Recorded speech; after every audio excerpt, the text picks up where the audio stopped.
Bonjour frères et sœurs en Christ, nous faisons cette nouvelle vidéo pour aider ceux qui sont encore enfermés dans le message de Branham à comprendre que l'inspiration sur la semence du serpent ne venait pas du tout de Dieu, mais au contraire, cette inspiration contredit la Bible.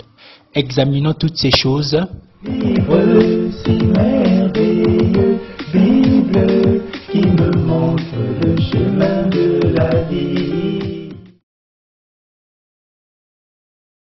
La Bible dit en Nombre chapitre 23 verset 19, « Dieu n'est point un homme pour mentir, ni fils d'un homme pour se repentir. »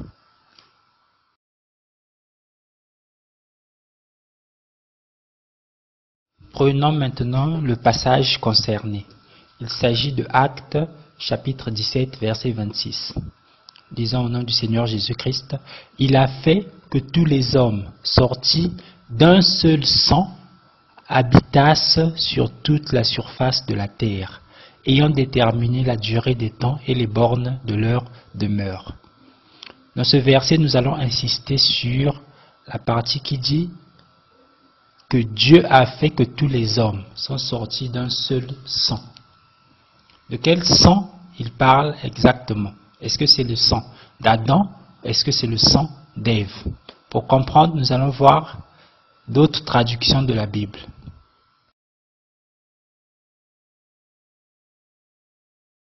Si nous prenons le même passage, Acte 17, 26, dans la Bible du semeur, voici ce qui est dit. À partir d'un seul homme, il a créé tous les peuples.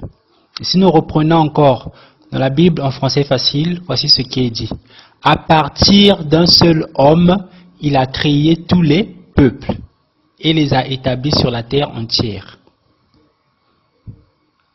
Nous pouvons donc comprendre à travers ces passages que dans Acte 17, verset 26 de la Bible lue second, le sang dont on parle lorsqu'on dit à partir d'un seul sang, c'est le sang d'Adam.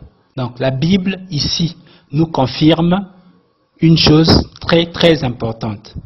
C'est que Dieu a créé tous les peuples de la terre à partir d'Adam. Tous les peuples de la terre ont été créés à partir d'Adam. Il n'y a pas un autre à partir duquel Dieu a créé les peuples de la terre. Mais tous les peuples de la terre ont été créés à partir d'Adam. C'est ce que la Bible nous confirme dans Actes chapitre 17 au verset 26. Nous pouvons encore prendre la Bible crampon. Il est écrit, d'un seul homme, il a fait sortir tout le genre humain pour habiter sur toute la surface de la terre. Donc, vous pouvez comprendre que tout être humain qui est sur la terre a pour père Adam. Parce que c'est à partir de ce seul homme que Dieu a fait sortir tout le genre humain. Vous comprenez donc que l'apôtre Paul nous confirme ici que Adam est le père de tous les hommes. Cela est très clair et indiscutable. L'apôtre Paul confirme ici que Adam est le père de tous les hommes. Prenons maintenant Branham qui parle dans l'exposé des 7 sages de l'Église. Voici ce qu'il dit. Le serpent, c'était un animal vertical. Il était quelque part entre le chimpanzé et l'homme, mais plus proche de l'homme. Il était si proche de l'homme que sa semence pouvait se croiser.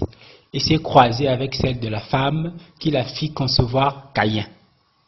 Donc, nous pouvons comprendre ici que Branham, dans l'exposé des âges de l'Église et sur toute sa théorie de la sémence du serpent, il n'hésite pas à contredire l'apôtre Paul. L'apôtre Paul a dit que Adam est le père de tous les hommes. C'est ce que l'apôtre Paul a dit. Ici, Branham nous fait savoir que Adam n'était pas le père de tous les hommes, mais il y avait aussi le serpent qui était le père de certains hommes. Maintenant, moi je vous pose une question simple. Entre l'apôtre Paul et Branham, qui dit la vérité? Qui ment? L'apôtre Paul a dit que Adam est le père de tous les hommes. Et c'est clair. Ici, Branham vient vous dire que il n'y avait pas seulement Adam, il y avait aussi le serpent. Donc finalement, entre l'apôtre Paul et Branham, qui ment et qui dit la vérité? Nous voyons ici, c'est très clair, que la Bible finit toujours par confondre celui qui vient mentir au nom de Dieu, celui qui veut se faire passer pour un envoyé de Dieu. Dieu a dit à travers l'apôtre Paul que Adam est le père de tous les hommes. Il ne peut pas venir encore pour dire à travers Branham que non, il n'y avait pas seulement Adam, il y avait encore le serpent. Non, Dieu ne se contredit pas.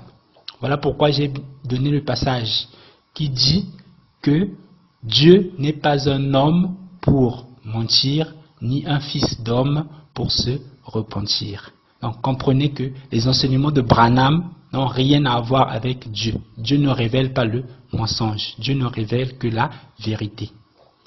Vous connaîtrez la vérité et la vérité vous affranchira. Que Dieu vous bénisse.